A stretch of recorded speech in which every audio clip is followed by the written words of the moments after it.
Thank you, Greg. Thank you. His Excellency Luca Fornari, Ambassador of Italy, Secretary Greg Domingo, Mayor Alfredo Lim, Congresswoman Sinay Dangping, of course, Dr. Andrew Tan, Mr. Kevin Tan, Mr. Tan, PAGCOR Chair Christina Nagat, Mr. Tan Ching of the FFCCCII, officials and members of the Filipino-Chinese Chambers of Commerce and Industry Incorporated, fellow workers in government, honored guests, ladies and gentlemen, good morning. Today we stand in an enclave that in more than 400 years of its existence has taken an important role in forming both the identity of many Chinese Filipinos and the cultural identity of our country. In the early 1600s, it was the people of Binondo who watched a young boy by the name of Lorenzo Ruiz grow up into a fine young man and eventually into a saint that would inspire Filipinos for centuries to come. It was in the iconic Binondo Church, just a few blocks away, where Andres Bonifacio, whose quincentennial we will be marking next year, married his wife, Gregoria de Jesus. And of course, it was also in Binondo where the success stories of many of our taipans began taking shape. This was where they learned the difficult lessons of business. This was where they found their first successes and made their first fortunes. This is where they planted the seeds of empires whose names all Filipinos can recognize. Their success has always led me to believe that if you could make it here, indeed you could make it anywhere. It brings me great pleasure that today we pay tribute to Binondo's cultural and economic significance, at the same time in the form of this lucky Chinatown Heritage Project.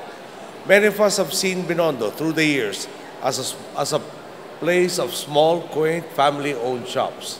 But what we are witnessing today is yet another transformation of one of our cultural pillars, a new chapter in Binondo's story.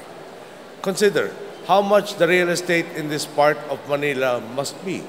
It is indeed a welcome surprise to see a 108,000 square meter mall being built here, not to mention a museum, a 2,400 square meter supermarket, and finally, a parking facility that can accommodate at least 1,000 cars.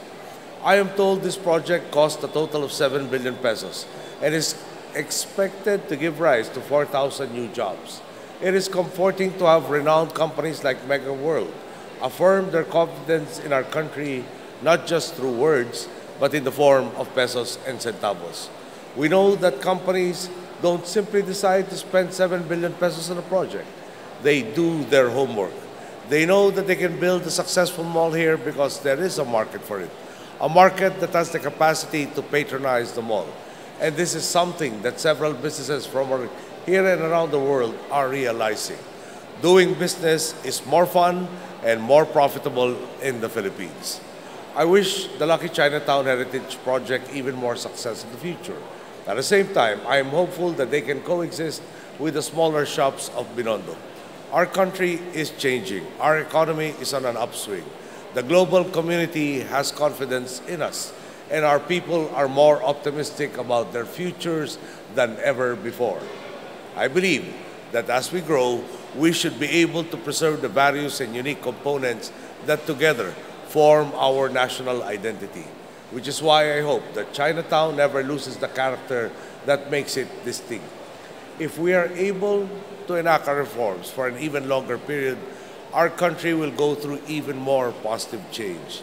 In the future, I hope more companies follow the footsteps of Mega World and pursue their development projects while remaining sensitive to the cultural roots of the areas where they are established. It is a dream of mine that future generations be able to go here and still imagine Lorenzo Ruiz walking these same streets, or Andres Bonifacio getting married in the Binondo Church, or some of our country's most successful businessmen working tirelessly to create a better life for their families. We still want our children to be able to go here and believe that the stories in the pages of their history books once upon a time truly happened. Again, congratulations and Tosha Din Long Song.